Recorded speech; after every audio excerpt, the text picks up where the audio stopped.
Baik, salam sejahtera untuk kita semua. Perkenalkan saya Edward Sundono dengan NIM 257038011. Hari ini saya akan eh, membuat video yaitu project ujian akhir semester 1 pembelajaran kecerdasan buatan atau artificial intelligence. Nah, di sini saya menggunakan searching menggunakan algoritma Dijkstra dalam mencari jarak terpendek di kota Sumatera Utara. Baik, di sini yang pertama saya hormati itu dosen pengampunya, Bapak Adi Chandra, selaku dosen pengampu dan ketua program studi Magister Teknik Informatika di Universitas Sumatera Utara.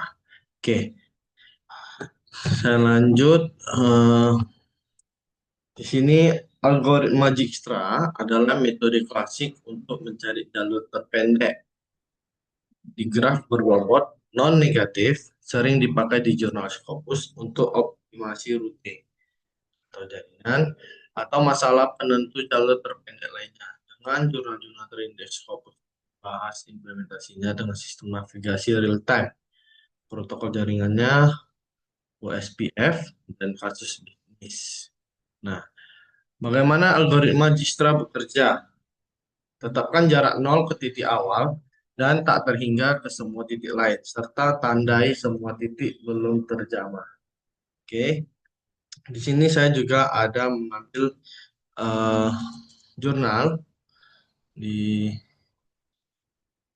internet, yaitu implementasi algoritma Dijkstra untuk menentukan rute terpendek dari Unimed menuju Tamrin Plaza. Di sini juga dia ada menjelaskan eh, bahwa kalau kita mau membuat sebuah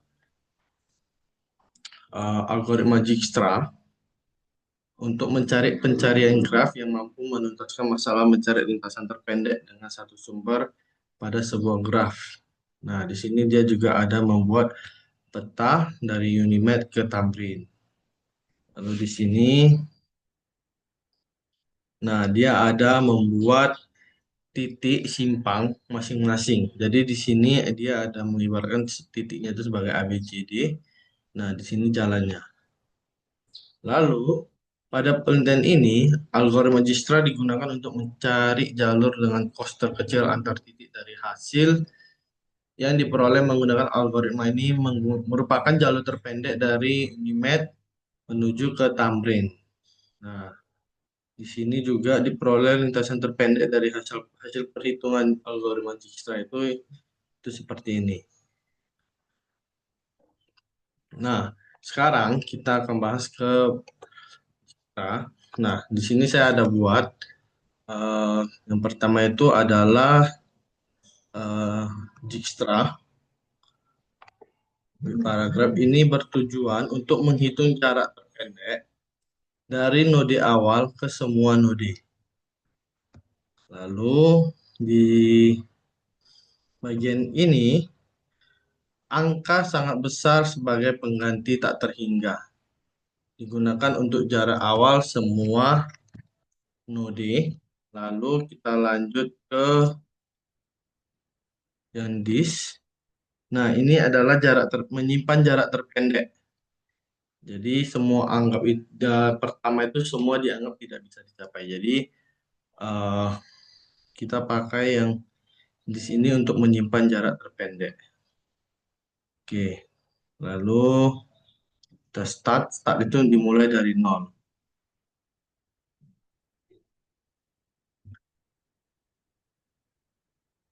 Oke, ini if jika start maka ada end.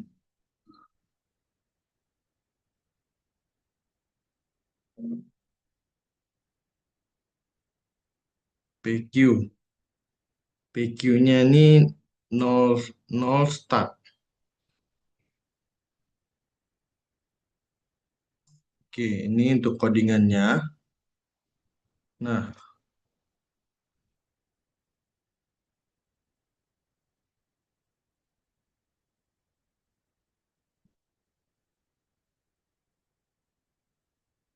Untuk ini adalah pengulangannya. Jadi selama masih ada node yang bisa diproses, dia akan perulangan utama Dijkstra. Oke, lalu ini untuk ini adalah mengambil jarak paling kecil ya. U itu sebagai node dan dia adalah jarak sementara. Maka jika jika jarak ini lebih buruk dari yang sudah tersimpan, maka dia akan otomatis diabaikan. Baik, sekarang kita ke bagian ini, matriks jarak terpendek. Menggunakan Dijkstra. Di sini sudah dibuat medan-medan 0, biji ke biji 0. Nah, di sini juga saya ada buatkan jaraknya yang ada di kota Sumatera Utara. Itu dari Stabat menuju Binjai itu sejauh 20 kilometer. Dari Binjai menuju ke Medan itu sejauh 22 kilometer. Dari Medan ke Tebing 80 kilometer. Dari Medan ke Deli Serdang itu 30 kilometer. Dari Deli Serdang ke Tebing itu 55 kilometer. Lalu dari Tebing kita bisa ke Kisaran, bisa ke Siantar. Kalau ke Kisaran 72 kilometer, kalau Tebing ke Siantar itu 50 kilometer. Nah, kisaran bisa ke Tanjung Balai 25 kilometer dan kisaran bisa ke Rantau Prapat itu 127 kilometer. Dan Pematang Siantar bisa ke Prapat 49 kilometer, Pematang Siantar bisa ke Rantau Prapat 190 kilometer. Nah, di sini kita tinggal buat kita mau startnya dari mana. Misalnya saya mau startnya ini mulai dari Medan. Terus saya mau hasilnya itu di kisaran. Maka saya tekan run.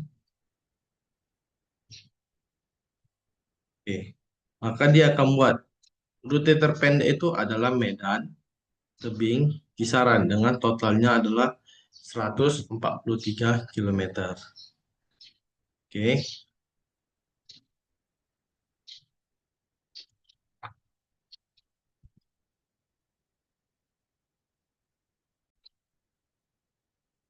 Oke, untuk presentasi saya mungkin sampai di sini. Apabila ada salah, saya minta maaf. Dan terima kasih.